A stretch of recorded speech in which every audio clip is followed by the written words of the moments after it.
Hello and welcome, fellow bookworms. Welcome to this week's episode of The Contented Narrative. Now, I am probably going to butcher the author's name, so I do apologise in advance. But this week we're looking at The Boy and the Dog by Seishū Hase.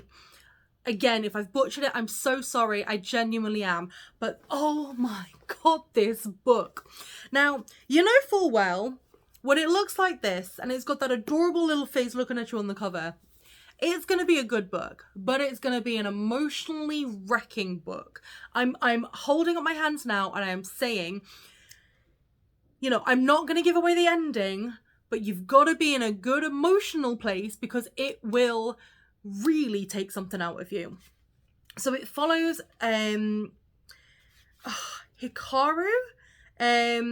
is traumatized. So it's Hikaru's the boy, and he moves away.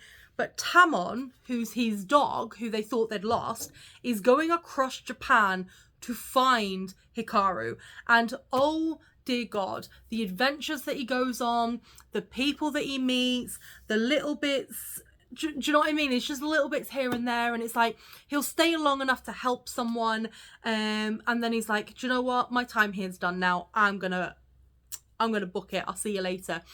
And it's just so well written, and it's just such a sweet book. And although it's following a dog, Tamon, and the way that he's interacting with all these other characters, you could, because anyone that's had dogs, anyone that loves dogs knows that they can be intelligent. They can be stupid, don't get me wrong, they really can, but they can be so intelligent and so emotionally intelligent.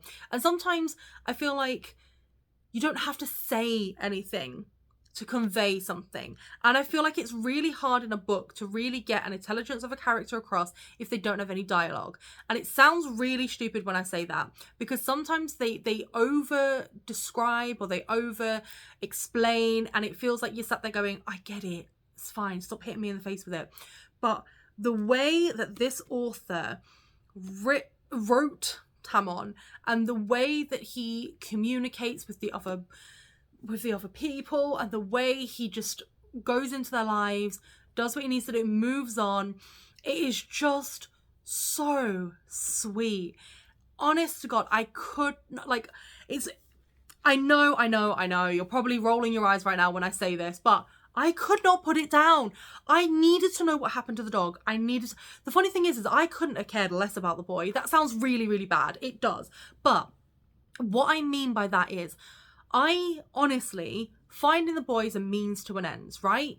That's what his journey is. And once he finds the boy, the journey's over. I wanted to see how he did. It reminded me of the film.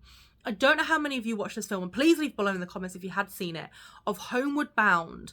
And that film with the three animals working their way back home to be with the kids and their journey, I was like, this is so good. I love this. I like the animals and like, ugh. But I'm a sucker for a good book, like with dogs and cats and adventures and things like that. And I feel like it's so simple, and not in a bad way. And I'm not saying simple as in like, ugh, it's not really that hard to understand. What I mean is it's so simple in the way it puts these stories forward, and in the way it has you communicating with the characters and with Tamon, that you're sat at the end going, oh, but it's so cathartic by the end. And I'm telling you, you will cry. Like, honest to God, you will cry. I cried. I read this when I was out at Center Parcs with a couple of my good friends. Jo, who you've seen on this channel multiple times. No doubt you will see her again. And another great friend, Casey, as well. And it was one of the books I brought with me to Center Parcs because we'd gone there for a couple of activities, but also basically a week away where we could just do some reading, just cozy up, blankets and all of that. And as I finished that book, and I was bawling, and I just looked to Jo and I was like, this book. And she was like, oh, is this the ending? And I was like, yeah, but you have to read it because it's not a book because of its ending. It's a book because of the story it got there. And I was like, but you have to be emotionally in a good place to read it. To be fair, they were both reading very emotional books as well. I mean, I think Casey was reading House in the Cerulean Sea, which I have reviewed on this channel previously, which is a heartbreaker. And I think as well Joe was reading The Dragon's Promise, which, no, it wasn't. It was The Girl Who Fell Beneath the Sea, which again I've reviewed on this channel. Both books that I'd reviewed and said to them you have to read it.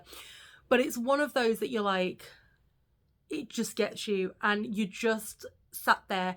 And if I had a dog, I'd have hugged him or her so tight and had all the squeezies, but I don't. So I just have to go hug other people's dogs. But it's a 5 out of 5 for me.